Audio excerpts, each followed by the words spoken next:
அனைவருக்குமே வணக்கம். சற்று முன் கிடைத்திருக்கக்கூடிய ஒரு மிக மிக முக்கியமான செய்தி ஒன்று வெளியாகியுள்ளது. சற்று முன் திமுக தலைவர் அதிரடி கைது, கட்டுக்கட்டாக சிக்கிய பணம், இது மாதிரி பார்த்தீங்கன்னா செய்திகள் வெளியாகிருக்கு. இப்போ அதிரடியாக வருகின்ற சட்டமன்ற தேர்தல் பார்த்தீங்கன்னா வரப்போகுது.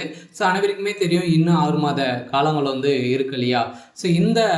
ஸோ நிலையில் திமுகவுடைய அரசு ஒரு மிகப்பெரிய ஊழல் செஞ்சுருக்காங்க அப்படின்றத ஏற்கனவே வரலாற்றிலேயே முதல் முறையாக டாஸ்மாக் நிறுவனத்தில் பார்த்திங்கன்னா நடந்த ஊழலின் அடிப்படையில் அதிரடியாக செந்தில் பாலாஜி அவர்கள் மீது பார்த்திங்கன்னா எக்கச்சக்கமான வழக்கு பதிவுகள் செஞ்சது.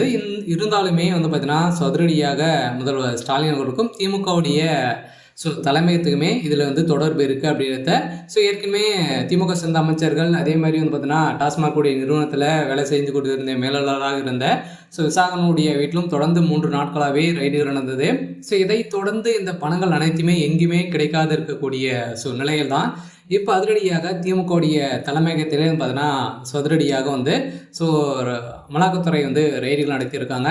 இன்று காலையிலேருந்தே தொடர்ந்து ரெய்டுகள் நடந்துட்டு இருக்கு. பார்த்தீங்கன்னா முதல்வர் ஸ்டாலினுடைய சம்மந்தப்பட்ட இடங்களிலும், அதே மாதிரி அவருடைய வீடுகளிலுமே ரைடுகள் அடுக்கடுக்காக நடத்த போகிறோம் அப்படின்ற மாதிரி அமலாக்கத்துறை இப்போ பார்த்தீங்கன்னா ஒரு தகவலை வெளியிட்டிருக்காங்க. ஏற்கனவே முதல்வர் ஸ்டாலின் அவர்களுக்கு நீதிமன்றம் ஒரு நோட்டீஸ் அனுப்பியிருந்தாங்க. இந்த நோட்டீஸின் அடிப்படையில் இப்போ அதிரடியாக ரைடுகள் நடந்துட்டு இருக்குது.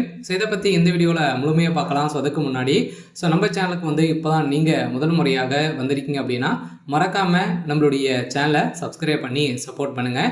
வாங்க வீடியோக்குள்ளே போகலாம்.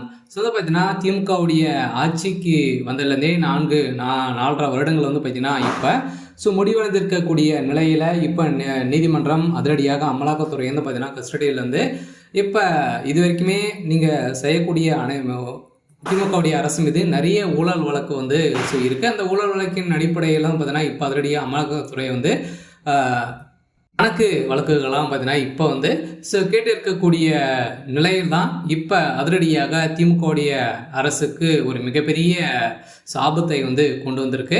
இதனால் தான் இப்போ அதிரடியாக ஊழல் செய்தது நிறுவனமாக இருக்குது. இந்த நிலையில் தான் திமுக தலைவர் முதல்வர் ஸ்டாலின் அவர்கள் கைது செய்யப்படலாம் அப்படின்ற மாதிரி பார்த்தீங்கன்னா இன்று காலையிலேருந்தே பரபரப்பை கிளப்பியிருக்கு. திமுக ஒரு பக்கம் இருந்தாலுமே திமுக சேர்ந்த அமைச்சர்கள், அதே மாதிரி சொத்து குவிப்பு வழக்கில் இதிலிருந்து பார்த்தீங்கன்னா 22-23 அமைச்சர்களுக்கு மேலே பார்த்தீங்கன்னா வசமாக சிக்கியிருக்காங்க. வருகின்ற சட்டமன்ற தேர்தலுக்காக தான் பார்த்தீங்கன்னா திமுகவுடைய அரசு கண்டெய்னராக பார்த்தீங்கன்னா பணங்களை குமித்திருக்காங்க அப்படின்றத இப்போ பார்த்தீங்கன்னா ஒரு வேலூரில் ஒரு சில இடத்துல 2 கண்டெய்னர் சிக்கிய சம்பவம் பரபரப்பை ஏற்படுத்தியிருந்தது. சரி, ஓகே. இன்னைக்கான அப்டேட் இதுதான். மறக்காமல் நம்ம சேனலை சப்ஸ்கிரைப் பண்ணி சப்போர்ட் பண்ணுங்கள். தேங்க்யூ.